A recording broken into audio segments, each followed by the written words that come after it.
Ce podcast est soutenu par la mission interministérielle de lutte contre les drogues et les conduites addictives.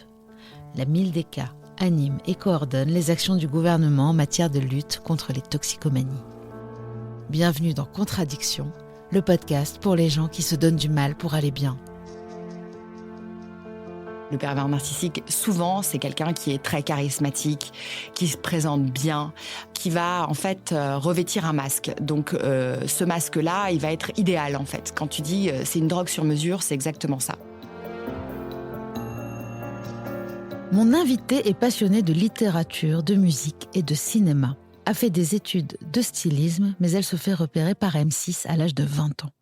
Elle fait ses débuts dans l'émission Des clips et des bulles, puis aussi entre le monde de l'édition littéraire, du journalisme et de l'animation sur des grandes chaînes de radio et de télévision, jusqu'à son rôle actuel de chroniqueuse émérite dans l'émission Touche pas à mon poste. Pourtant, derrière ce parcours brillant, voire verni, se cache une histoire personnelle riche en défis.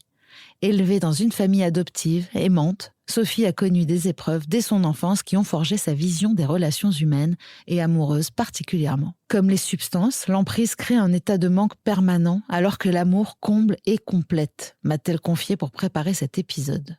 Sophie veut désormais partager son histoire, celle d'une relation amoureuse avec un pervers narcissique. J'écris amoureuse, encadrée de guillemets, comme une garde rapprochée, parce qu'il est bien plus question ici de violence que d'amour. 5 ans de grand 8, 24 heures sur 24, d'emprise émotionnelle, d'incompréhension, d'humiliation, mais d'espoir aussi qui se solderont par une demande en mariage foireuse qui révèle l'imposteur.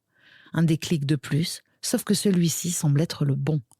Elle découvre un monde derrière ce qu'elle a vécu, celui de la perversion narcissique. Et en bonne addicte qu'elle est, sa soif de connaissance sur le sujet devient inextinguible. Elle commence un travail personnel avec la psychothérapeute Anne-Clotilde Ziegler, dont l'ouvrage phare « Pourquoi suis-je restée ?» pourrait être le titre de cet épisode. Elle en témoigne aujourd'hui dans ce podcast pour la première fois, mais je l'espère aussi bientôt dans des écrits, tant les mots qu'elle utilise pour décrire l'enfer de la manipulation émotionnelle sont justes, nécessaires et d'une profondeur saisissante. Pour que la relation toxique ait lieu, il faut une victime et un bourreau. Quel est le rôle de chacun? Quelle responsabilité porte-t-il, si tant est que la victime en est une? Comment sortir de cette dépendance, mais surtout ne plus retomber dans le même tombeau? Dans cet épisode, nous parlerons d'emprise, de gaslighting, de manipulation, de love bombing, de dépendance affective et financière, des signaux d'alerte auxquels être attentif, des mécanismes d'emprise, mais surtout des moyens de s'en libérer. Merci Sophie Coste de dévoiler une facette peu connue de ta vie tout en offrant un message fort et positif. Bonjour Sophie, merci d'être là. Merci Rose. Oui, c'est vrai que c'est très intime et c'est assez déstabilisant d'en parler pour la première fois parce que c'est quelque chose qui touche à l'âme en fait. Qu'est-ce qui t'a donné envie justement d'en parler maintenant, aujourd'hui? Je pense que c'est d'abord la confiance que j'ai en toi. Parce que j'écoute ton podcast depuis longtemps et que je trouve qu'il est fantastique et qu'il peut aider beaucoup. Le fait de pouvoir aider peut-être d'autres femmes, alors à pas tomber dans le piège, je pense que c'est impossible parce que c'est tellement bien fait que forcément on y va au début. Et puis la relation, elle commence comme une relation merveilleuse au début. Alors on a envie d'y aller de toute façon quoi qu'il arrive. Mais peut-être de discerner en tout cas quelques éléments qui pourront leur donner des petits déclics, des petits indicateurs quand on commence à être dans le doute. Parce que quand on commence à être dans le doute, on va aller checker le téléphone, regarder des choses et tout. Mais en fait, parfois, il n'y a même pas besoin de ça. Il y a quelques signes précurseurs du gars qui, en fait, est dans la manipulation totale, c'est ça? Enfin, alors, du gars ou de la fille, ou du père, ou de la mère, ou de la sœur, ça existe. Bien sûr. Alors, il y a la manipulation, il y a des pervers narcissiques qui peuvent être votre patron, qui peuvent être votre frère, votre père, votre mère. Moi, j'ai participé à pas mal de groupes de parole aussi. Il y avait beaucoup d'hommes qui étaient victimes de pervers narcissiques aussi. Alors, ça touche plus les hommes, a priori, d'après les statistiques. Ouais, c'est bien de le dire. Mais il y a aussi des femmes qui sont perverses narcissiques. Et alors, là, on est carrément avec des monstres en stiletto parce que forcément, les femmes, quand elles sont stratèges, j'ai l'impression qu'elles sont très fortes. Elles sont encore plus fortes. Je vais pas dire ça, mais on va dire que c'est... Parce qu'en plus, elles peuvent jouer de leur corps, de leurs atouts il y a ça aussi, esthétiques, sexuels. Alors, il y a ça chez l'homme aussi. C'est le pervers narcissique. Souvent, c'est quelqu'un qui est très charismatique, qui se présente bien, qui a une forme de magnétisme, qui va en fait revêtir un masque. Donc, ce masque-là, il va être idéal en fait. Quand tu dis c'est une drogue sur mesure, c'est exactement ça. C'est-à-dire qu'il va se présenter sous ses meilleurs atours en fonction de la personne qu'il a en face. C'est pour ça que c'est assez étonnant quand vous connaissez la personnalité de l'autre, de se dire tiens, c'est drôle, il s'entend bien et avec mes amis, et avec mes parents, et avec un tel ou une telle, alors que chacun est différent. Il a une véritable capacité d'adaptation et de changer de masque en fonction de l'interlocuteur qu'il va avoir en face. Et surtout, il va changer aussi de masque en fonction du fait qu'il soit en société ou qu'il soit dans l'intimité. C'est bizarre parce que moi, je me méfie énormément des gens que tout le monde aime.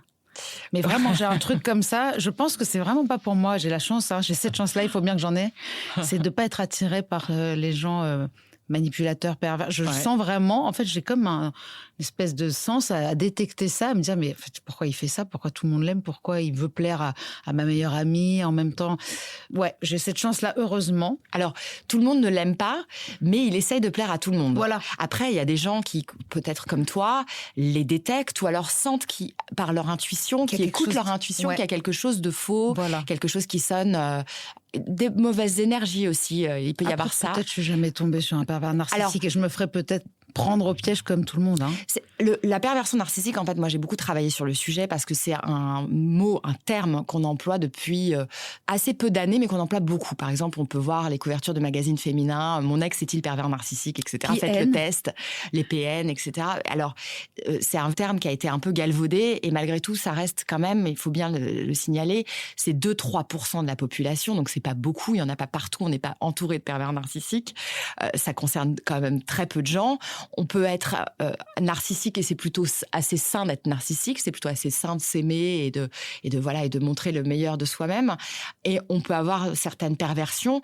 Après, là, on a les deux qui se mêlent l'une à l'autre. Un ego surdimensionné et en plus une perversion. Ouais. Oui, il y a un ego surdimensionné. Et en fait, ce qui est assez confus justement chez ces personnes-là, c'est qu'on a l'impression qu'elles s'aiment énormément parce qu'elles sont dans un truc quasiment de déification. C'est moi, la personne dont je parle aujourd'hui, parce que je suis restée 5 ans avec elle et que je connais bien le sujet, mais je le connais à travers elle uniquement, c'est quelqu'un qui m'a dit un jour « Je suis une divinité ». Je veux qu'on me considère comme une divinité.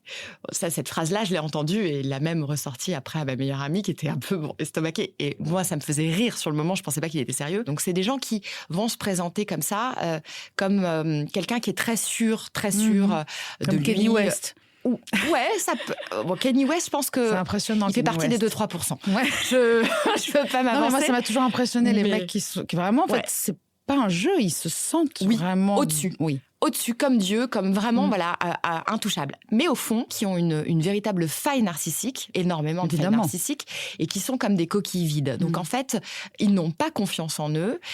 Ils sont absolument avides de trouver chez l'autre les qualités qu'ils n'ont pas. En fait, ils se nourrissent, c'est-à-dire sans l'autre, ce sont des coquilles vides. C'est de la vampirisation. Eux sont dépendants aussi de leur victime. Ah oui. C'est ça le sujet, c'est ça qui est important.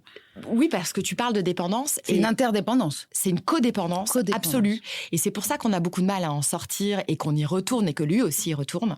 Le pervers narcissique, il faut savoir qu'il ne quitte pas.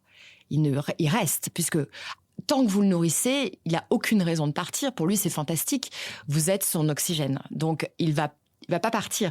Moi, il m'a toujours dit, mais tu vois, contrairement à toi, moi, je ne t'ai jamais quitté. Ah oui, c'est sûr, il avait aucun intérêt. En fait, il a souvent raison en plus. Il dit souvent des espèces de banalités où t'es obligé de croire. Ouais. Mais en fait, il ne dit que des vérités. Sur ce qu'il est, sur ce qu'il peut mettre en place et mettre en œuvre. C'est là où c'est très pervers. Très pervers. Ouais.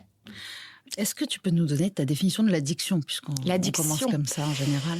Alors, pour moi, de ce que j'ai vécu par rapport à l'addiction, c'est un piège, l'addiction. C'est un piège qui peut se transformer en une véritable prison. Après, ça dépend à quoi on est addict. Parce qu'en fait, l'addiction ne se transforme pas toujours en dépendance. Et même si elle se transformait en dépendance, je pense qu'il y a certaines dépendances qui ne sont pas toxiques. Par exemple, je ne sais pas si on est addict, je ne sais pas, je vais dire n'importe quoi, mais au tri sélectif ou aux vidéos de bébés pandas. C'est rare quand même. Tu vois, il y a pas. Si, il y a des gens qui regardent toute la journée des vidéos de chiots, de bébés pandas. C'est pas grave. Tu rates ta vie quand même. Hein. Je sais pas si tu rates ta vie. Tu fais que ça. Mais en tout cas, il n'y a pas de modification de la conscience et il n'y a pas une toxicité avérée. Après, il y a des substances, on sait très bien qu'elles sont toxiques parce qu'on nous le dit, parce que c'est marqué dessus. Et puis, il y en a d'autres, comme le pervers narcissique, on ne sait pas, en fait. On n'est pas... Je pense qu'on n'est pas assez informé sur ce genre de toxicité parce que nous, les victimes, même si j'aime pas ce mot-là, ou peut-être les proies, on ne voit que l'amour en fait. Voilà. Sauf que l'amour est censé combler et que cette emprise-là, avec ce genre de personnalité, en fait, c'est l'effet inverse. Alors, être connu, aimé ou célèbre, est-ce qu'au début c'était important pour toi ? Est-ce que l'enfance que tu as eue, et donc que tu m'avais un peu confié sur cet abandon et donc une famille adoptive, tu peux nous raconter un petit peu cette enfance et puis à quel moment tu as eu l'impression que c'est dégagé de toi, justement, ce désir d'être aimé, une dépendance, en fait, affective? Je pense tout de suite, en fait, à la naissance, parce que quand on est abandonné à la naissance, on a tout de suite un sentiment d'abord d'injustice aussi, pourquoi moi, en fait, et on essaye de se faire aimer. Moi, j'ai un frère qui a aussi, lui, été adopté, qui n'est pas mon frère de sang, mais qui est mon frère. Dans la même famille, vous étiez deux adoptés? Oui. Mais ma mère n'a pas pu avoir d'enfant, et mon frère, ça se passait pas très bien. Donc moi, quand je suis arrivée, on a 5 ans d'écart. Il fallait que je sois la petite fille parfaite qui allait rendre heureux ses parents. Moi, il fallait que la greffe prenne, en fait. Absolument. Ouais, c'est bien dit. Donc j'avais un rôle, en fait. Je savais que j'étais investie d'une mission, et ma mission, et même encore aujourd'hui, je me sens aussi responsable presque quelque part. Alors maintenant, du bonheur d'autrui, en fait. De mes parents, et j'ai réussi à m'en détacher maintenant, mais ça m'a beaucoup conditionnée. Il y a beaucoup de personnes qui m'ont raconté ça dans les dépendants, justement, qui sont arrivés comme aussi des enfants qu'on n'attendait plus, le dernier, le petit enfant. Et il y a ce truc-là de devoir, alors c'est pas forcément tous des dépendants, mais en tout cas de devoir rendre heureux les autres. On a le rôle de sauveur, quoi. C'est en vraiment... fait, on se met en retrait soi-même. En fait, tu t'es toi-même, tu as mis ton bonheur et ton propre bien-être, en fait, de côté. Oui. En fait, on n'est plus dans l'écoute de ses besoins. On est dans l'écoute des besoins des autres, en fait. Voilà. Et on veut absolument... Et finalement, moi, ce qui me rendait heureuse, c'était de voir les gens heureux. Mais même encore aujourd'hui, d'ailleurs. C'est vrai. Est-ce que ça, c'est un terrain propice, justement? Oui. C'est une question, mais bon. C'est un terrain... c'est un terrain même fertile. Enfin, voilà, c'est même pas des prédispositions. Mais en fait, yalla, quoi. T'en as eu d'autres, du coup. Enfin, là, on parle précisément de celui avec qui tu es resté 5 ans, dont tu as réussi à te séparer il y a quelques mois. Oui. J'espère que c'est pour de bon. Est-ce qu'avant ça, tes relations étaient aussi très similaires? Est-ce qu'on était vraiment dans cette même dynamique? Alors, il y a une différence, en fait, dans la perversion narcissique, il y a une volonté de détruire l'autre. Voilà. C'est de la destruction massive. C'est le but, véritablement. Et il y a une forme de jubilation absolue à voir l'autre en souffrance. Ce que je n'ai jamais eu dans d'autres relations. Jamais. Soit ça me convenait pas et je partais très vite et puis il y avait pas d'amour, donc ça se terminait. Soit c'était des relations, on va dire, intenses. Avec le père de mes enfants, par exemple. C'était très fusionnel, c'était intense, c'était merveilleux. Passionnel. Mais il y avait évidemment pas du tout cette volonté de nuire à l'autre, de le détruire. Et d'ailleurs, aujourd'hui, on est vraiment restés les meilleurs amis parce que je le connais, parce que je sais qui il est et parce que je sais qu'il me veut du bien. Avec l'autre personne, je n'ai quasiment jamais eu, je pense, accès à son authenticité et je ne pourrais jamais être amie avec lui parce que je ne le connais pas, en fait. Comment être amie avec quelqu'un qu'on ne connaît pas? Donc, c'est même pas de soi-même dominer, c'est vraiment de détruire. Oui, il y a... alors après, moi, je me suis beaucoup renseignée sur le sujet. J'ai beaucoup regardé et écouté des podcasts et lu des livres et travaillé aussi. Aujourd'hui, j'ai la chance de travailler avec une des grandes pontes de la perversion narcissique. Il y en a... pour moi, 2 qui sont exceptionnelles. Il y a Marie-France Irigoyen qui est vraiment merveilleuse et qui se bat justement pour que les lois passent parce que c'est tellement difficile, les violences psychologiques sur les femmes. Parce qu'on va en parler, il n'y a pas de violence physique. Non. Le pervers narcissique, il lève jamais il lève la main, mais il frappe pas. Il se met en colère. Il y a pas de coup, il y a rien, il y a pas de trace. Il efface tout. C'est une emprise vraiment émotionnelle. Oui, il efface tout. Il efface même jusqu'au mail, jusqu'au message, etc. Voilà. Il laisse pas de preuves, tu veux dire ? Il y a aucune trace. Il y a pas de preuve. Il y a rien. Quand je l'ai quitté, par exemple, je l'ai quitté souvent, hein, mais je suis revenue très souvent. Là, la dernière ultime rupture, il est rentré dans mon ordinateur, il a effacé tous les mails qu'il m'avait envoyés parce que on a besoin, en fait, quand on est victime de ce genre de personnes, je pense, d'être reconstituer l'histoire aussi, parce qu'il y a beaucoup de confusion dans l'histoire. Ce qu'on appelle le gaslighting. Oui. Parce que j'ai découvert ce mot grâce à toi, grâce à cette histoire. Donc le gaslighting, c'est de mettre quelqu'un, c'est l'embrumage en fait. C'est l'enfumage. L'enfumage, je ne peux pas aller plus loin. C'est l'enfumage massif. Toi-même, tu avais l'impression que tu les avais rêvés, ces mails, ou non ? Quand même, tu sais que tu les... Moi, il se trouve qu'en plus, les mails, je les avais consignés parce que je les envoyais à une copine. Donc à chaque fois, j'envoyais à une de mes meilleures amies. Alors déjà, faites ça. On va déjà donner cette astuce aux auditrices, aux auditeurs. C'est vraiment consigner. J'aime bien cette idée de consigner. Faut tout consigner. Voilà, parce qu'envoyer tout à Sophie Coste, elle vous garde les mails. Je vous mettrai dans ma Dropbox. Non, mais c'est important de le faire parce que, en fait, je pense que moi, j'ai la chance, j'ai pas d'enfant avec lui, j'ai pas été mariée, etc. Même s'il le voulait, il m'avait demandé en mariage. Enfin, parce que ça fait partie aussi de la technique. Hein. Parce qu'après, t'es liée à vie avec cette personne. Mais il y a beaucoup de personnes, en fait, ça s'appelle le ferrage. Il y a beaucoup de termes techniques comme ça. C'est le ferrage. C'est le moment où, en fait, la victime va être hameçonnée, non seulement hameçonnée, mais en plus, elle va être verrouillée. Voilà. Donc, on verrouille comment ? On verrouille par, alors, un mariage, il y a toujours un divorce. Mais on verrouille la plupart du temps par des enfants. Donc, il y a énormément de femmes qui ont des enfants. Bon, lui, il a fait un enfant avec une femme qui est aussi verrouillée, d'ailleurs, aujourd'hui, parce qu'elle est verrouillée dans une emprise aussi économique.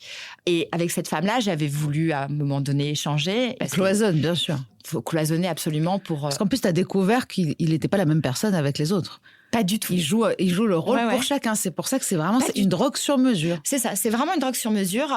La dernière, par exemple, personne avec qui j'ai pu échanger, qui était donc sa dernière proie, il était complètement différent avec elle de ce qu'il pouvait être avec moi. Elle me disait, par exemple, quand on a parlé ensemble, elle me dit, je reconnais pas du tout cette personne. Pour moi, c'est pas du tout le même homme. Alors, il y avait des similitudes parce que... il avait les mêmes techniques. Oui. Voilà. Sur les mêmes techniques. Mais il se fait passer pour la personne dont l'autre a besoin. Alors, il va... aimer en fait tout ce que ah bah tiens, t'aimes la pêche à la ligne, ah bah moi aussi. Moi, comme tu l'as dit, je suis passionnée de littérature, j'ai travaillé pendant très longtemps dans l'édition. Alors, il aimait lire. Donc moi, je lui offrais la Pléiade. Tous les mois, je lui offrais un auteur de la Pléiade. Mais en fait, il ouvrait jamais un bouquin. Moi, je veux savoir comment ça a commencé. En fait, comment tu l'as rencontré. Alors, et comment ça a débuté, comment ça s'est enflammé? Alors, ça commence toujours de la même manière, en fait. C'est pour ça qu'il y a plein de termes, plein d'anglicismes, parce que c'est des concepts, en fait, c'est devenu des concepts. Alors, ça s'appelle le love bombing. Ouais. Donc, moi, je savais même pas ce que c'était que le love bombing. Si j'ai un conseil à donner aux femmes qui vont nous écouter aujourd'hui et qui se posent peut-être la question de savoir si elles sont avec un pervers narcissique, il y a quelque chose d'important que moi, j'ai pas fait à ce moment-là, c'est d'écouter son intuition. Parce que il y a quelque chose de trop, en fait. Alors, ça va être ce love bombing, ça va être... vous allez vous sentir comme une femme exceptionnelle, ce qui peut être aussi le cas dans une relation normale, on va dire, de début de relation. Mais là, c'est too much. Il y a quelque chose où vous vous dites, tiens, ça va vite aussi, ça va très très vite. C'est-à-dire que moi, 2 semaines après la rencontre, il m'a demandé en mariage. 2 semaines, c'est très court.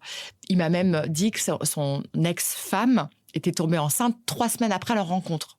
Tu vois, donc il y a des choses qui peuvent qui peuvent alerter, où on se dit, tiens, mais ça, c'est quand même très rapide. Mais c'est drôle parce qu'en plus, on connaît tous des filles ou des garçons qui ont toujours ce genre de relation. Moi, j'ai quelques amis où à chaque fois, ça commence comme ça. Et presque on les envie, on dit, oh là là, elles vivent toujours un truc de fou. Ouais. Mais en fait, à chaque fois, c'est la même chose. Elles découvrent qu'il avait une autre vie, qu'il avait... À chaque fois. À chaque fois, ça fait flop. Oui, mais et ça n'empêche pas de recommencer ce truc-là. De revivre la même chose et se dire, non mais cette fois, c'est incroyable. Oui. Mais tant mieux. Et heureusement qu'on peut se donner aussi la chance de revivre encore la même chose. Tant mieux, parce que ça veut dire qu'on a confiance en l'amour et ça veut dire qu'on y croit encore et ça veut dire qu'il faut absolument se dire qu'ils ne sont pas tous comme ça. Oui, mais quand ça commence comme ça, tu viens de le dire pour les auditrices ou les auditeurs, c'est un red flag. C'est quand même un drapeau rouge, parce que c'est pas normal qu'en 3 semaines, on connaît pas les gens. En fait, tout le monde montre le meilleur de soi-même au début d'une relation.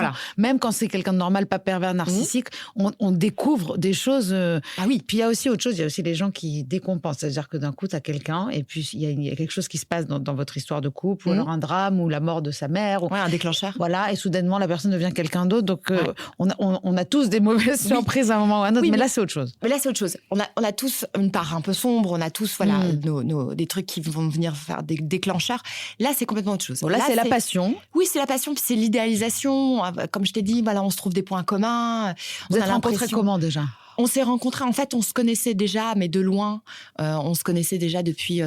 il était ami avec un de mes très bons amis, mais je le voyais jamais. Voilà, j'entendais parler de lui, je trouvais qu'il avait une vie qui était... Oui, un peu folle, et moi j'aime bien la folie.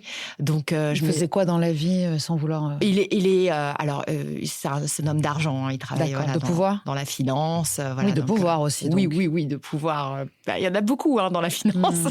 Quand on a le pouvoir et un trouble de la personnalité, comme la perversion narcissique, ça peut faire de gros dégâts. On le voit en politique. Bah oui, on le voit en politique, on le voit dans beaucoup de sphères comme ça, dans les hautes sphères en tout cas. De toute façon, le problème, c'est que c'est souvent ces gens-là qui veulent le pouvoir. Bah oui, ils ont besoin, parce qu'en fait, ils ont un besoin constant de contrôle et de domination. Voilà. Mais on va parler après de son côté à lui, parce que je trouve ça hyper intéressant d'avoir aussi le prisme du bourreau, parce que par exemple, là, je lisais Neige Sino, Triste Tigre. Ah oui, Triste Tigre. On lit vraiment... on comprend pas, attention, pas du tout, il n'y a aucune excuse, mais on regarde de l'autre côté, voir comment cette personne devient comme ça. Bah oui. Et souvent, en fait, il y a un déficit de confiance énormissime. En fait, c'est comme le petit gros qui devient très drôle. Non, mais à chaque fois, c'est les mêmes choses. Mais tous les humoristes sont des grands dépressifs, par exemple. Oui, c'est vrai. Et en fait, il y a un schéma qui est assez classique chez les pervers narcissiques. Alors, c'est assez encore peu connu. C'est pas considéré comme une pathologie, c'est considéré vraiment comme un trouble de la personnalité.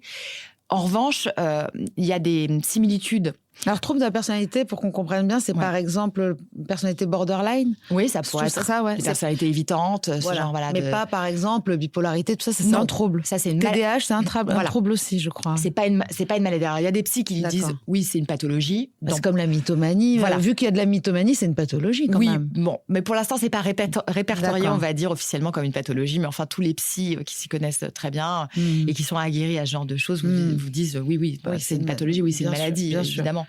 Structurellement, en fait... Ils peuvent pas faire autrement. Ils peuvent pas faire autrement. Et il y a 2 cas de figure, en fait. Soit ce sont des enfants qui ont...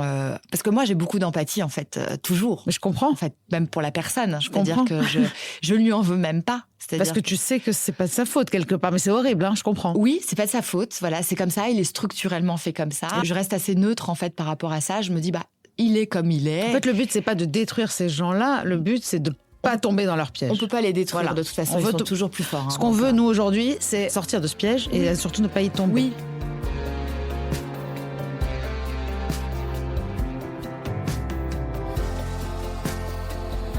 Alors, tu le rencontres, c'est la folie, c'est la passion. Et très vite, tu te dis, il y a du trop. Mais bon, là, tu le sais pas. Je le sais, si, tout de suite. Parce qu'en fait, il y a des choses qui me vont pas. Il se conduit d'une manière un peu hiératique avec les gens. Il est très arrogant. Des choses qui font pas partie de moi, de mon éducation, puis même qui me gênent un peu. Et puis, finalement, comme je suis assez empathe et sensible, je me dis, peut-être qu'il fait ça pour me plaire. Peut-être qu'il se dit que c'est viril. Je me dis, tiens, peut-être qu'il parle mal au serveur parce qu'il se dit, tiens, je suis un mec, alors tu vas voir, je vais régler. Et puis moi, je lui dis, écoute, tu sais, pour moi, vraiment, c'est un turn-off. En fait, ça me plaît pas du tout. Ça me met mal à l'aise, ça me gêne, en fait, que tu...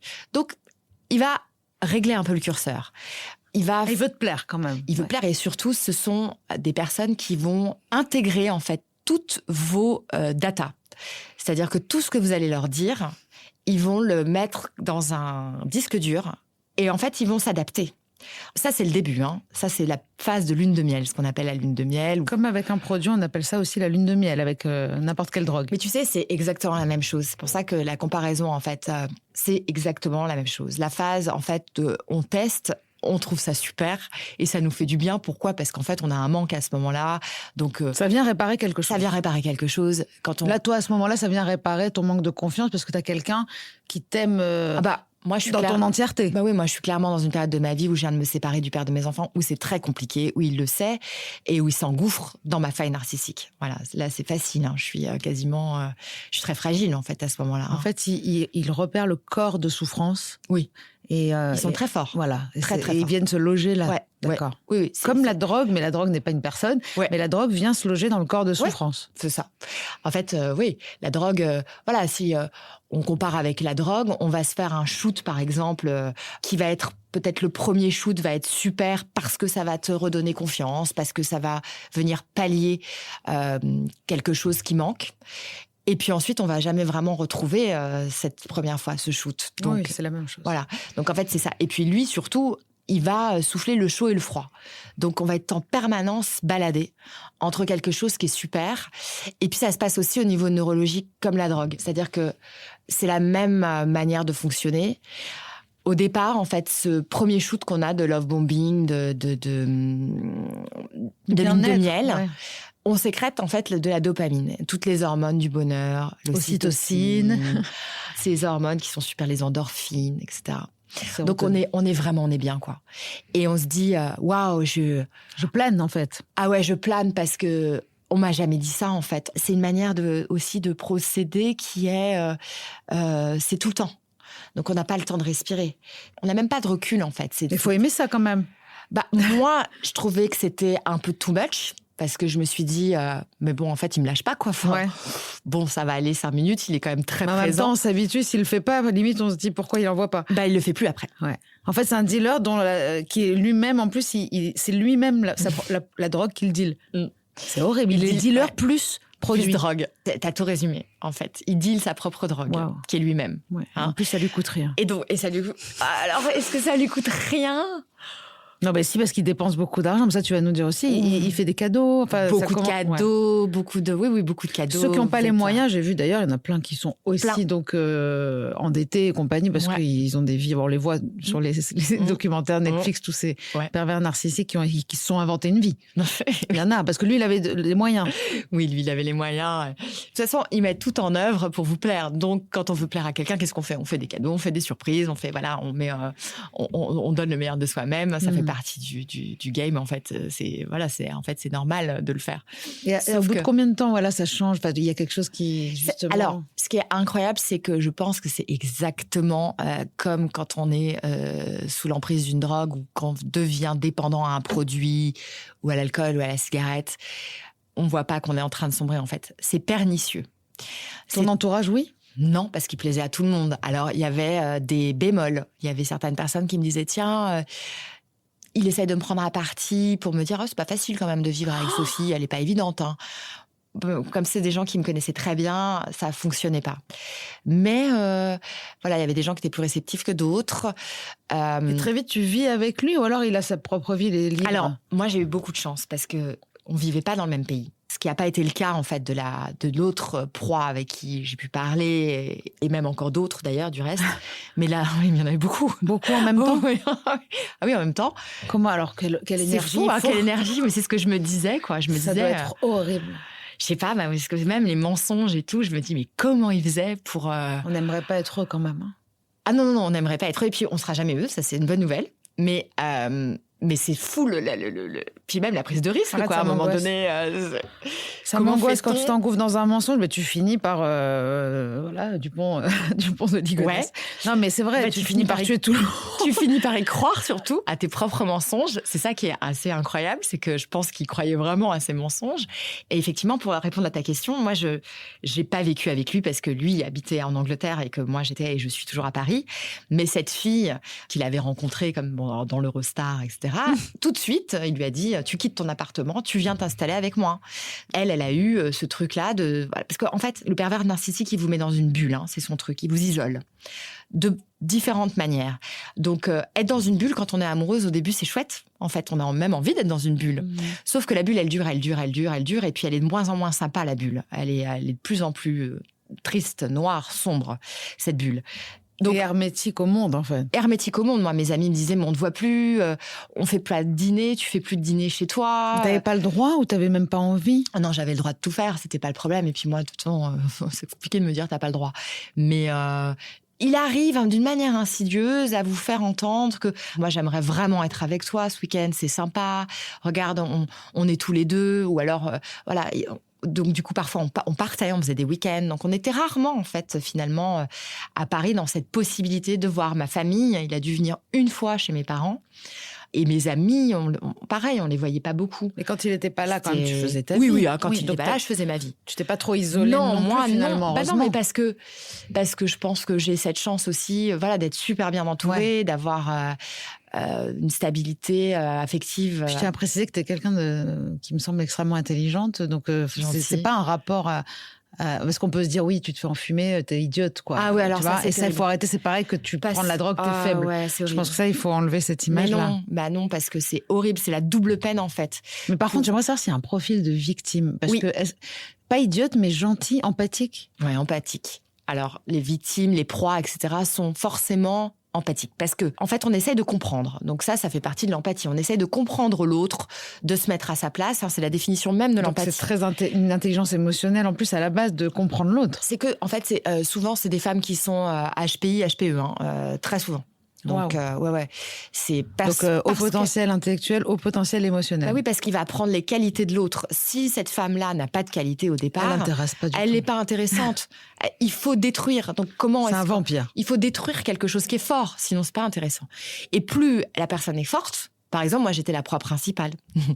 Parce que c'était tellement intéressant. Enfin, moi, j'étais un cas d'école pour lui. C'était génial de me détruire parce que il savait très bien qu'avec mon histoire, j'étais tellement résiliente. J'étais insubmersible. Moi, j'étais indestructible. Donc, il fallait y arriver. C'était le défi absolu. Les autres, en fait, parfois, ils choisissent aussi des proies faciles. Il n'y a pas de proie facile, je pense. Il n'y a pas de proie facile. Il y a peut-être parfois des prédispositions chez certaines proies, plus que chez d'autres, et puis des moments de vie où on se sent plus fragile. D'accord. Mais ce ne sont pas des femmes qui sont fragiles, ce ne sont pas des femmes qui sont naïves. Oui, des moments de vie, oui, c'est ça. C'est plus des moments de vie, c'est des contextes, en fait. Mais ce n'est pas la personnalité structurelle des femmes. D'accord. Ce sont toujours des femmes qui, au contraire, sont des battantes, qui sont des femmes fortes, qui sont indépendantes financièrement aussi, parce qu'il faut casser ça. Ça, c'est important aussi. Ça, c'est le truc le plus important pour les pervers. Quelque part, il est envieux aussi de... Ah, il supporte pas. Ouais, il supporte pas. Il veut être le seul à... Le contrôle, la domination, il faut tout quitter pour lui. Moi, il me disait il fallait mettre les enfants en pension, il fallait que je quitte mon travail, parce que qu'est-ce que c'était comme travail à la con. Je méritais tellement mieux que ce travail. C'était pas à moi, j'étais tellement plus à valoriser. Donc voilà, il fallait que je fasse des choses qui me ressemblent plus.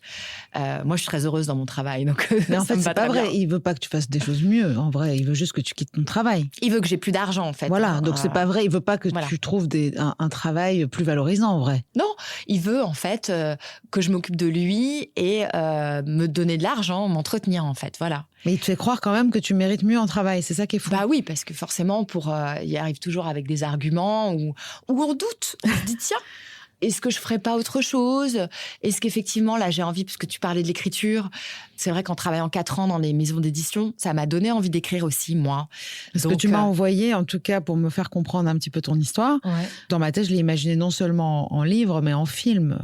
Il y a eu un très beau film, il y a Mon Roi. Ouais, Mon Roi, c'est magnifique. Qui est vraiment incroyable. Et il y a eu là, avec, oh là là, moi, j'ai trouvé ça encore pire que Mon Roi, avec Virginie Ledoyen, en 2 parties. Ouais. C'est un téléfilm, enfin, un film en 2 parties sur France Télévisions. Je sais plus comment ça s'appelle. Donc, Virginie Ledoyen, elle commence pareil. Enfin, c'est la même histoire. C'est incroyable. Alors, je l'ai pas vu parce que je les ai tous vus. Ça met la haine. Ouais. Ça met une haine parce qu'en fait, il en fait. Donc, tous les gens proches d'elle lui disent, mais c'est plus toi. Ouais. Qu'est-ce qu'il a fait de toi? C'était une nana hyper. Enfin, elle doute de tout. Je crois qu'elle dessine, elle est archi ou je sais plus. Ouais. Et elle peut plus elle peut plus rien faire. Ouais, c'est fini. Ouais. On est dévitalisé en fait. Comme ça. Comme si elle était morte. En fait, ses yeux sont éteints. Oui. Et quand on sort de la relation, en fait, on est extrêmement fatigué. On est vraiment exsangue en fait. C'est fini. On est comme vidé. Et c'est pour ça, je pense qu'on y retourne aussi. Exsangue, ça vient de sensu en fait, exsangue. Ouais. Waouh, j'adore. Ouais, exsangue, ça veut dire vider. Vider. Ouais. Vider de sa substance. On l'emploie rarement, c'est très beau. Ouais. Il n'y a plus rien, quoi. C'est fini. Et en fait, c'est pour ça qu'on y retourne. C'est pour aller rechercher une partie de nous-mêmes. Quelque chose qui nous manque. Ouais, tu veux ton shoot, quoi. Ah bah ouais, on veut retrouver la première gorgée de bière, hein, comme disait Delerme, c'est ça, quoi. C'est ça. C'est la première gorgée de bière qui est tellement bonne. C'est extrêmement proche voilà. de la drogue, en fait. Hein. C'est la même chose, en fait. C'est la même chose. Ouais. On parle pareil de manque. Hein, comme une cigarette qui crée, je le dis toujours, elle crée le manque. Le manque. Enfin, elle soulage le manque qu'elle crée. Exactement. Bah, en fait, chez le pervers narcissique, c'est pareil. C'est-à-dire que vous allez venir soulager votre souffrance dans quelque chose qui est souffrant. Ton histoire, moi, je veux aller au bout quand même. Je veux savoir un peu qu'est-ce qui se passe à partir du moment où ça change. Oui, bah alors ensuite, concrètement, en fait, il y a le manque qui s'installe parce que il y a plus en fait toute cette temporalité de textos, de machin, de trucs. Il y a à un moment donné une absence, un silence radio. Alors on se dit, évidemment, on se remet en question, parce que c'est la première chose qu'on fait hein, quand on est dans l'empathie, dans la sensibilité. Qu'est-ce que j'ai fait ? On finit même parfois par présenter ses excuses pour quelque chose dont on ne sait même pas pourquoi on s'excuse. Hein. On dit, mais je suis désolée, si je t'ai fait de la peine, vraiment, j'en suis désolée. Alors pour le coup, moi, j'ai pas effacé mes mails. Je dois en avoir une cinquantaine de, écoute, je ne sais pas si j'ai fait ou dit quelque chose pour te froisser, mais en tout cas, c'était pas le but. Et je regrette, en fait, on regrette un truc, on sait même pas trop quoi, parce que y a rien à regretter, puisqu'on n'a pas. Alors après, je suis pas non plus super tout le temps. Hein. Je fais des trucs aussi où je peux. Et puis je réagis. Hein. Mais je suis pas surtout, non plus, je pense que ça peut rendre folle. Bah, dans le film dont je te parle, c'est à la fin. En fait, le problème, c'est que les rôles s'inversent. On pense que c'est elle, la folle. Mais c'est le but. Oui. En fait, le gaslighting. Personne ne la croit. Ah oui, le gaslighting, en fait, c'est ce qui vient après la période de lune de miel, après le love bombing. Alors, ça fait pas mal d'anglicisme. Ça vient d'un film des années 40, un film de Cukor, qui s'appelle Gaslight. Et en fait, j'ai écouté un podcast sur France Inter qui explique bien ça. Voilà. Et ça vient de ce film-là, qui en fait, c'est un mari donc qui essaye de rendre sa femme folle. Le but, c'est de rendre fou l'autre. Plus personne ne la croit. Plus personne ne la croit. Le but du pervers narcissique, en fait, c'est qu'il se protège de sa propre folie en rendant l'autre fou. Voilà. Pour éviter, lui, de tomber dans la folie, il va faire tomber l'autre dans la folie. C'est toi qui es folle. Alors écoute, elle dit un truc extraordinaire, Neige Sino dans Triste Tigre, elle dit que c'est une protection de sa propre psychose. Le violeur, donc elle a été violée de ses 7 à 13 ans hein, par son beau-père. Et elle explique que tout ce qu'elle a vu comme étude là-dessus, c'est des grands psychopathes, hein, mais qui en fait, pour justement pas décompenser et pas eux-mêmes partir en vrille, la seule façon qu'ils trouvent pour se protéger, c'est de faire ce mal-là.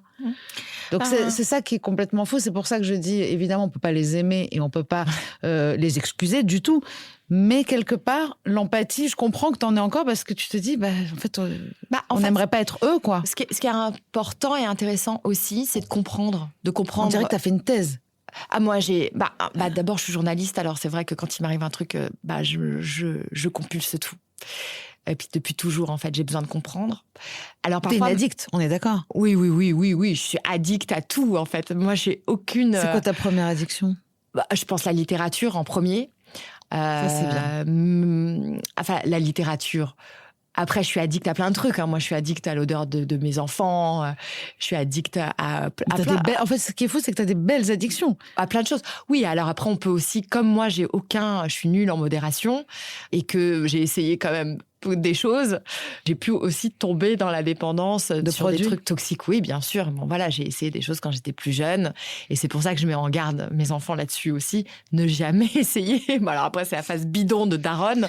Mais ah ouais, tu dis ça, toi. J'arriverais pas à dire ça, je pense. J'arriverais pas à dire il faut jamais essayer. Ah, si ça pouvait fonctionner. J'aurais l'impression d'être très hypocrite dans le sens où moi, j'ai eu envie d'essayer. Personne n'aurait pu m'empêcher d'essayer. Oui, mais si tu peux juste... Alors après, je pense que ça fonctionnera... Enfin, c'est pas une phrase qui fonctionne évidemment, mais tu te dis s'il pouvait s'épargner ce genre de parcours, en fait, ce serait quand même pas mal. On revient à l'histoire. Hein. Alors on revient à l'histoire. Alors on s'égare. Je te parlais du gaslighting. Bah oui. Donc le gaslighting, en fait, c'est ça, c'est ce qui va créer le manque, comme tu peux avoir le manque avec la cigarette ou avec l'alcool ou avec tout ce qui est dépendance. Donc ça va être, moi c'est ce que je lui disais tout le temps. Je lui disais en fait, j'ai l'impression que c'est nébuleux. Voilà, c'était le mot que j'employais non-stop avec lui, parce que évidemment, je lui disais quand même, je lui faisais part de mes émotions. Ne serait-ce que sur son emploi du temps. L'emploi du temps, alors ça c'est marrant parce que j'ai lu beaucoup de livres là-dessus et c'est vraiment, alors le truc le premier sur lequel il faut se méfier, c'est-à-dire que vous ne savez jamais ce qu'il fait. Jamais. Mais jusqu'à la dernière minute, quoi. C'est-à-dire que moi, il était capable de me sortir des trucs où je lui disais, mais où tu vas donc à l'aéroport, là, avec ta valise? Oui. Je dis, tu prends un vol pour où? Je sais pas encore. Je vais voir. Je sais pas si je rentre là ou si je vais là ou si je vais... Mais je lui dis, mais t'as pris ton billet? Oui, j'en ai pris plusieurs. Donc il y a toujours, voilà, il y a toujours, ce qui est faux, hein, mais il y a toujours une bonne truc pour créer un flou mais monstrueux. Et il peut débarquer à l'improviste aussi. Alors ça, il le faisait. Enfin, moi, j'essayais toujours en fait de lui demander quand est-ce qu'il arrivait, s'il venait, parce que je disais voilà, faut que je m'organise. Bon, ça le rendait dingue. Il aimait pas, ouais. Il aimait pas. Et quand il pouvait faire une surprise, d'ailleurs, la dernière fois qu'il a voulu faire une surprise, j'avais un dîner et il m'a dit mais en fait, c'est bizarre parce que tu fais jamais rien normalement. Je lui dis, en fait, c'est vrai parce que je fais jamais rien parce que je l'attends. Donc, je l'attendais parce que je me disais, c'est vrai, s'il vient, à la fois, j'ai envie d'être disponible pour lui. Et puis, si je prévois un truc, je vais l'annuler. Donc, j'ai pas envie de l'annuler. Enfin, voilà, on devient dingue, en fait. Donc, oui, ça, l'emploi du temps, c'était une constante. Je ne savais rien de son emploi du temps. Bon, après, il y a les trucs, mais c'est parce que les pervers narcissiques, c'est des mecs qui trompent. Donc, forcément, le portable aussi, il faut juste méfier un petit peu. Il est tout en mode avion. Alors, il est en mode avion, il est en mode lune. Il est tout ce que tu peux inventer. Le mode lune, c'est vraiment celui... Ouais, ça, c'est des grands classiques. Mode lune, mode avion. Et tu n'as pas le droit de demander qui c'est ou qui c'est. Tu demandes qui c'est. Non, mais de toute façon, il n'y avait pas parce que le téléphone était coupé. Quand on était ensemble, il n'y avait jamais... ouais. Non. Le téléphone était toujours Alors ça, c'est un signe quand même. Si votre mec ou votre nana est tout le temps en mode lune, dites-vous qu'il y a sûrement une raison, qu'il n'est pas juste en train d'essayer de déconnecter. Moi, c'est ce qu'il me disait. Il me disait non, mais parce que je veux être complètement avec pour toi. Ouais. Mais combien de temps alors ça dure tout ça? En tout et pour tout, ça dure... L'histoire en elle-même, elle dure 5 ans. Ah oui. Ah ouais, avec beaucoup d'allers-retours, beaucoup de ruptures. À chaque fois, c'était moi qui partais parce que voilà, il y avait c'était trop. Et puis j'y retournais en fait systématiquement. Alors, tu m'as parlé du triangle de Cartman. C'est la dynamique de la relation, en fait, c'est-à-dire que les deux personnes, donc toi et lui, vous jouez alternativement 3 rôles qui sont celui de la victime, du persécuteur et du sauveur. Ouais. C'est ça? Parfois, il se positionne en position de victime, c'est ça son truc? Tout le temps. Tout le temps. Ah, c'est jamais de sa faute. C'est jamais de sa faute. Le pervers narcissique, il ne se remet jamais en question, jamais en cause. Il n'y a pas de recul sur la situation. Oui, voilà, adopter une posture de victime. Oui. Alors, je vais te dire un peu les mécanismes, tu vas me dire si c'est vraiment ça. Donc, manipulation, oui. Isolement, oui. Évidemment. Rabaisser l'estime de l'autre, ça c'est constant. Tout le temps. Et remonter aussi son estime parfois Ah oui. En fait, c'est une façon de... C'est ce que je te disais tout à l'heure. C'est en fait... Tu vaux tellement mieux que ça. Ah oui, c'est ça. Donc ça veut dire qu'en fait, ce que je fais, en fait, c'est de la merde, puisque je vaux tellement mieux que ça. Donc en fait, c'est toujours un discours avec des doubles injonctions, si tu veux, tu vois. Tu sais plus ce que tu dois faire, en fait. Ouais. C'est-à-dire que... c'est très perturbant. C'est super, c'est plus que flou. C'est... En fait, tu sais plus qui tu es. Ouais, ça te prive de ta réflexion. Voilà. Alors, il y a cet effet miroir, donc il ajuste son discours en fonction de la proie. Hein. Puis même au-delà de ça, c'est-à-dire qu'il va t'accuser de ce qu'il est lui. Il va te dire, mais t'es folle, mais non, c'est lui qui est fou. Il va te dire, mais là, ce que tu fais, c'est vicieux ou c'est pervers, etc. Et en fait, il faut faire attention aux adjectifs qu'il emploie, parce que tous les adjectifs qu'il va employer se rapportent à lui.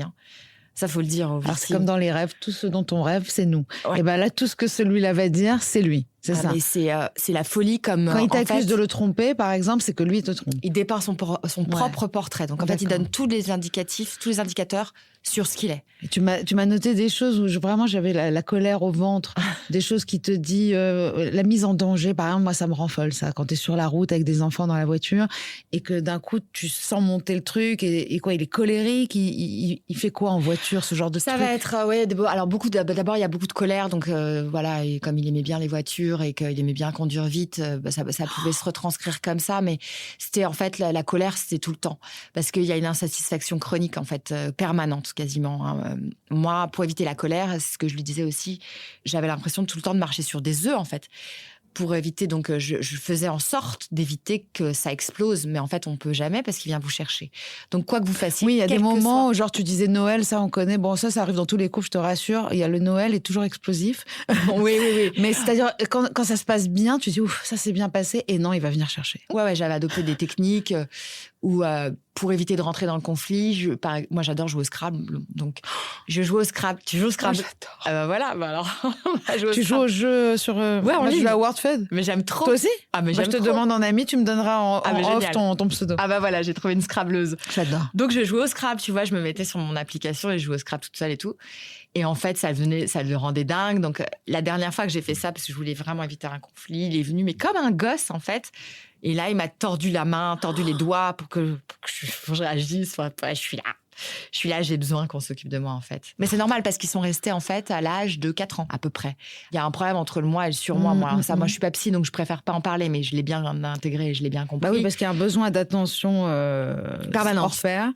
Un manque d'empathie aussi, donc il n'a pas du tout. Il n'y a pas d'empathie. Il n'y a pas d'empathie. Non, il n'y a aucune empathie. Alors, il y a le langage de la perversion. Alors, celui-là, c'est toujours pareil, c'est genre, regarde tout ce que je fais pour toi. Oui. Le mieux, c'est genre, de toute façon, toi, tu pourras jamais m'offrir. Enfin, tout ce que tu m'offres, de toute façon, je peux me le payer. Alors, ça, c'est une phrase que je t'avais dite, ouais. Genre, ça, tu sers à rien parce que de toute façon, tout ce que tu vas m'offrir, je peux me le payer.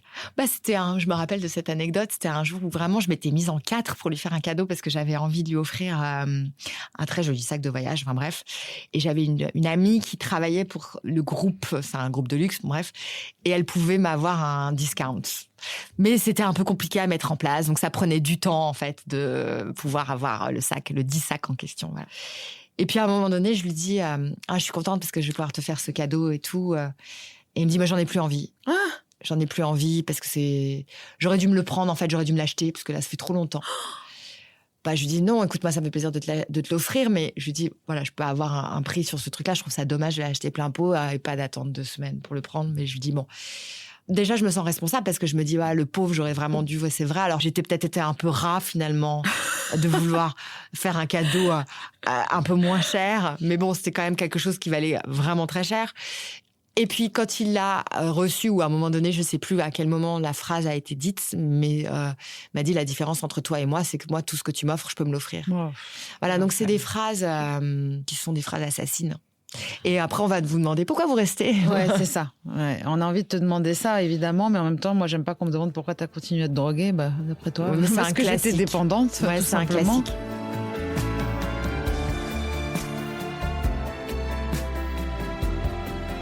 C'est quoi cette fois-ci qui a fait que pour l'instant tu n'y retournes pas? Alors je vais te dire, c'est très simple en fait. C'est comme je te l'ai dit, j'ai un problème avec la modération.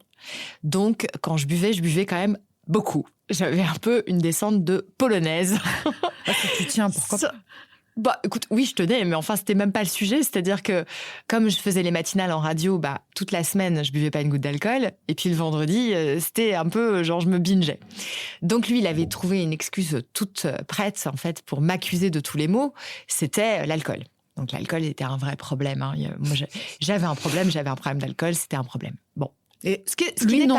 Non. Parce qu'il est dans le contrôle, il a jamais merdé. Ouais. Mais jamais, oh là là. Ces gens-là ne font jamais en fait, ils se laissent pas du tout vriller. Ah non, jamais. Contrôle, tout le temps. Tac, tac, tac.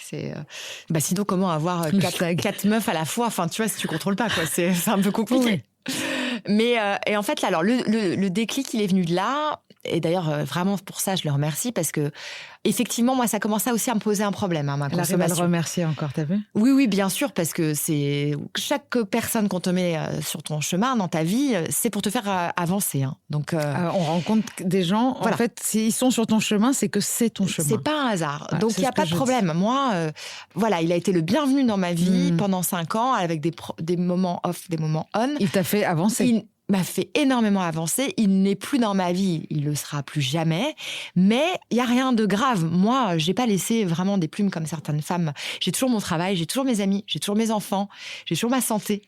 Et t'as appris sur toi. Et j'ai beaucoup appris sur moi. Alors après, oui, j'étais très, très fatiguée et j'étais j'ai perdu beaucoup de poids quand même. Mais les kilos, ça se mais moi, je dis souvent que ce qui m'intéresse dans Contradiction et dans le fait de parler d'addiction, c'est pas l'addiction et le produit, le truc trash et tout. Moi, ce qui m'intéresse, c'est le chemin sur lequel ça nous met. Bah oui. Et c'est souvent une chance, entre guillemets, parce que c'est parfois des raccourcis vers des choses. Bon, on l'a vu avec l'ayahuasca, c'est des raccourcis vraiment très, très violents. Ah oui. Mais avec d'autres drogues, avec d'autres choses. L'autre jour, on a eu Douli, on avait l'impression que quoi qu'elle aurait fait dans sa vie, elle était obligée de prendre l'héroïne. On lui a proposé par tous les moyens, il fallait qu'elle soit héroïnomane, quoi. C'était son chemin. Ouais, c'était son chemin et ce chemin, elle a fait qu'elle s'est soignée. Bon, on ne va pas parler de ça maintenant parce que l'épisode sera déjà sorti. Je l'adore, vous irez l'écouter. Ouais, c'est génial. Vous irez écouter l'épisode. Ouais. Mais honnêtement, c'est impressionnant. J'ai l'impression que c'est ton chemin, quoi. Oui. Et puis, je vais te dire un truc, ça n'aurait pas été lui, ça en aurait été un autre. Exactement. Voilà, tu vois, alors, il se trouvait que lui, il était là, mais que voilà, ça aurait été quelqu'un d'autre. Et donc, comme je te l'ai dit tout à l'heure, il y a beaucoup de confusion dans cette relation.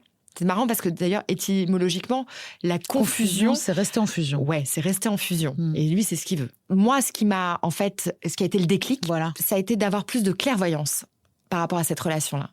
Et pour avoir plus de clairvoyance, j'ai enlevé l'alcool du centre de ma vie. Donc, ça fait 1 an quasiment que je ne bois plus une goutte d'alcool. J'ai envie de te dire bravo. Bon, écoute, ça ne m'a pas coûté tant que ça, en fin de compte, parce que... Bon, je ne sais pas comment tu étais il y a 1 an, mais je ne sais pas, tu as un visage... T'es resplendissante. Alors, j'ai bien fait de venir. Ah ouais, non, mais franchement, c'est incroyable. Quelle beauté. J'ai bien fait de venir, merci. J'ai enlevé ça de ma vie pour faire une expérience, pour voir si ça m'apportait plus de clairvoyance. Et en fait, la relation était toujours aussi nébuleuse et ça n'avait absolument rien à voir. Bon, il se trouve que je suis très contente d'avoir fait cette expérience avec l'alcool. Ça n'avait rien à voir, mais quand même, moi je pense que quand on est en lendemain de cuite ou qu'on n'est pas bien parce qu'on a trop bu, on a besoin d'appeler, on fait de la merde, on envoie des textos. Si tu t'es séparé par exemple du gars, tu lui renvoies un texto quand t'as bu, oui ou non? Ah mais ça, c'est le cauchemar. Là tu le fais pas quand tu bois pas. Ah non, ça je le fais pas quand je bois. Donc ça change beaucoup. Ouais, le texto de 3h du matin où tu commences par tu me manques et puis ensuite ça genre tu le débloques déjà parce qu'il était bloqué. Donc à 3h du matin, tu débloques le mec. Tu le débloques, c'est que tu le débloques, tu le rebloques, tu le débloques, tu le rebloques, tu le débloques. Non mais oui, tu fais un peu n'importe quoi. Ouais, c'est sûr que c'est pas pareil. Donc il y a une différence. T'as moins de discernement, on va dire. T'as envie de recommencer à boire? Je me pose pas la question, en fait. J'ai pas envie de me mettre des barrières ou des... Voilà. Le problème, c'est que... En tout cas, c'est en étant clean d'alcool que t'as réussi à quitter ce mec. Donc, coïncidence, je ne crois pas. Qu'est-ce qui s'est passé? Comment tu l'as quitté? Non, parce que j'ai arrêté de boire. J'y suis retournée, alors avec effectivement peut-être sûrement un peu plus de clairvoyance, mais ça n'a rien changé, en fait. C'était pas vraiment... Le sujet n'était pas l'alcool. Hein. C'est 2 sujets complètement différents. Et pourquoi t'es retournée? C'est-à-dire, il est venu te chercher? Oui, comme d'habitude. Il est revenu me chercher avec les violons et avec les larmes et avec... en plus... Je vais changer, par exemple, c'est une phrase qui peut revenir? Ah, je vais changer, mais c'est pas je vais changer, c'est le mec, il a changé, tu vois qu'il a changé, il pleure, des larmes de sang, il a le cœur qui bat, la chamade.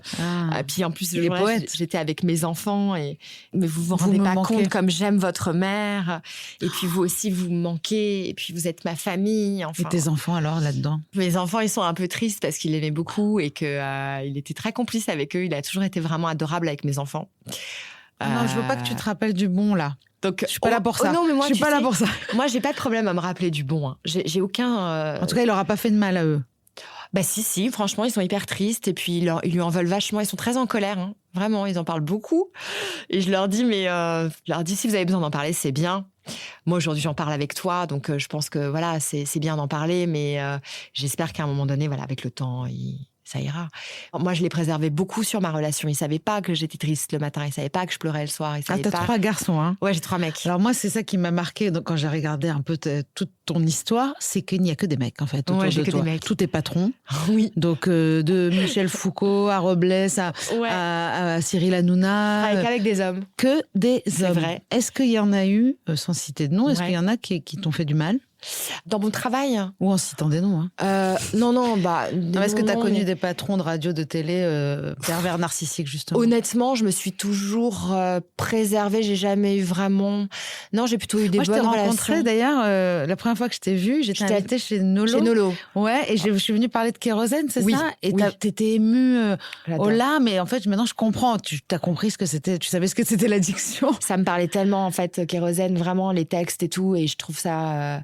Moi, j'ai tout de suite eu une sororité avec toi. Et puis, ce qui est génial, c'est de transformer ça dans la création. Aujourd'hui, c'est vrai que je suis hyper heureuse parce qu'en fait, j'ai la parole. Comme tu peux le voir, je parle beaucoup, je coupe la parole. En fait, c'est ma marque de fabrique et je supporte pas qu'on me laisse pas parler. Donc, au moins, la promo, moi, ne m'intéresse plus dans le sens où j'avais toujours l'impression d'être un peu potiche ou alors on m'a invité pour chanter la liste. Moi, j'ai envie de parler. J'ai besoin de raconter. Et là, toi, aujourd'hui, est-ce que des gens vont être surpris de ce que tu nous racontes. Est-ce que tu as peur de ça ? Alors oui, j'ai beaucoup hésité à le faire parce que c'est quand même se mettre à nu complètement. Mais aujourd'hui, en fait, j'ai beaucoup gagné à me retrouver, en fait. C'est pour ça que je considère que cette relation, j'ai rien perdu. Tout le monde me dit, oh là là, mais quand même, non. On a la même façon de voir les choses. Ah ouais, j'ai rien perdu, vraiment. J'adorerais un jour pouvoir à nouveau l'avoir dans ma vie, parce que j'ai toujours eu, moi, mes ex dans ma vie qui sont revenus d'une manière ou d'une autre, mais même parfois des années, parfois 10 ans après. Lui, je vois pas encore très bien, mais peut-être c'est encore trop récent, mais je pense que structurellement, ça va être compliqué quand même d'être avec quelqu'un qui est dans cette perversion, etc. Mais aujourd'hui, en tout cas, moi, je me suis retrouvée. Et de quoi t'as envie, toi, aujourd'hui ? De dire que voilà, et puis, enfin... Alors, est-ce que tu vas devenir un peu la porte-parole Non. Parce qu'aujourd'hui, quand même, alors, comme tu m'as dit, il n'y a pas de victime, il n'y a pas de violence physique. Non. En tout cas, j'ai vu que ça avançait de ce côté-là. Il y a des lois qui sont en train de se faire voter. Puis il y a aussi la CAF, il y a enfin une aide qui est accordée à des victimes qui doivent partir de chez elles. Ouais. Moi, je pense qu'il vaudrait mieux surtout trouver le moyen de faire partir le mec, quoi. Mais bon. Est-ce qu'on a moyen de porter plainte aujourd'hui contre les violences psychologique.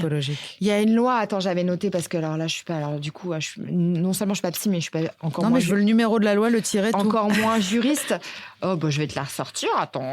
Mais très, très bien. Non, mais j'avais noté parce qu'en fait, c'est la psy dont je te parlais tout à l'heure, qui est Marie-France Irigoyen, et qui est une femme exceptionnelle sur justement les violences, le harcèlement aussi au travail. Elle a beaucoup travaillé là-dessus et qui se bat pour que justement il y ait une loi et que ce soit reconnu, parce que c'est très compliqué en fait quand le pervers narcissique il arrive au tribunal, à l'entretien, etc. Par exemple avec le juge aux affaires familiales pour la garde des enfants et tout. Lui, il est très clair dans sa tête. Il y a pas de problème. Il a un discours qui est cohérent, qui est très net. En plus, souvent, il a l'argent. L'autre, elle sort de la relation, comme je te le disais. Bah oui. Elle est détruite. Elle est fatiguée. Elle sait plus où elle en est. Elle doute. Donc, elle a un discours... Elle prend des médicaments, souvent. Parfois, ça peut aller aussi avec. Mais elle peut avoir un discours, justement, qui est pas clair. C'est perdu d'avance, en fait. Et c'est ça qui est terrible. Et moi, à chaque fois que je lis des témoignages ou justement, d'expériences de femmes, alors, moi, c'est pas aller aussi loin, je m'en suis sortie avant, mais ça peut aller super loin, ça peut aller au suicide, ça peut aller vraiment, évidemment, voilà, dans des extrêmes, dans une extrême aussi dépendance financière aussi. Une fois que tu as l'impression que tu peux plus aller nulle part, tu as perdu tous tes amis ou tu t'es isolé de tout et que tu n'as même plus les moyens de partir. En fait, c'est la même chose, violence physique, violence psychique, c'est même pas, j'ai pas envie de dire pire. On peut pas dire pire parce que ce serait horrible pour les femmes battues. Mais en tout cas, c'est similaire, on est bloqué, on est pris au piège. Ce qui est pire, moi, je préfère la drogue de loin. Voilà. Au pervers narcissique. Oui. Écoute, franchement, tu sais quoi, je reboirais bien une petite bière, là, tu vois. Tu m'as donné envie de boire un coup, là. Ouais, je te donne envie de boire un coup. Bon, on va finir là-dessus, on va se prendre une ginger beer. Une ginger beer. Personnellement, ça va être ça, malheureusement. Tu bois plus non plus? Non, je bois plus, mais bon, je vais régulièrement voir si je peux boire. Ah oui, d'accord. Et tu constates que non? Non, je peux pas. Non, je bois plus du tout. Et quand ça m'arrive, c'est vraiment parce que je suis éloignée de Paris et que je sais que je ne vais pas... Parce que moi, mon problème, c'est la cocaïne, vraiment. Ouais. Et que le lien entre... Enfin, je ne veux pas tout raconter, mais c'est vrai que régulièrement, je ne sais pas si je suis malade, guérie, si je peux m'en sortir, si on peut reboire, si on peut pas reboire. Et c'est pour ça que je fais ce podcast, c'est pour comprendre. On s'arrange aussi avec sa propre morale. Ouais, mais moi, je sais que je vais extrêmement bien quand je ne consomme rien et que ma vie est vraiment un rêve éveillé quand je ne bois pas. Et je crois qu'aussi pour savoir si on est heureux, il n'y a pas besoin de savoir qu'est-ce que c'est que la définition du bonheur et tout. Quand on a souffert comme on a souffert en étant dans l'addiction et dans la prison, comme tu as parlé, dans ce piège, quand on n'est plus dans la prison et le piège, déjà on est heureux. Bien sûr. Voilà. Donc moi, à partir du moment où je me réveille le matin, même si j'ai dormi 3 heures parce que j'ai fait une insomnie, je m'en fous. Bah, tu sais comment ça s'appelle? Ça s'appelle la liberté. La liberté. Oui, mais si on a connu la prison, on apprécie la liberté. Bien sûr. Et c'est pour ça que la contradiction est hyper importante. Il n'y a pas l'un sans l'autre, la beauté et la laideur. On peut comprendre ce que c'est que le beau si on a vu le laid. On peut comprendre ce que c'est que la liberté si on a connu l'emprise. Exactement. Bon, on aurait pu parler des heures, on l'a vu. Je te remercie, c'était un plaisir, à toi, Sophie. Pour moi aussi. Merci, Rose.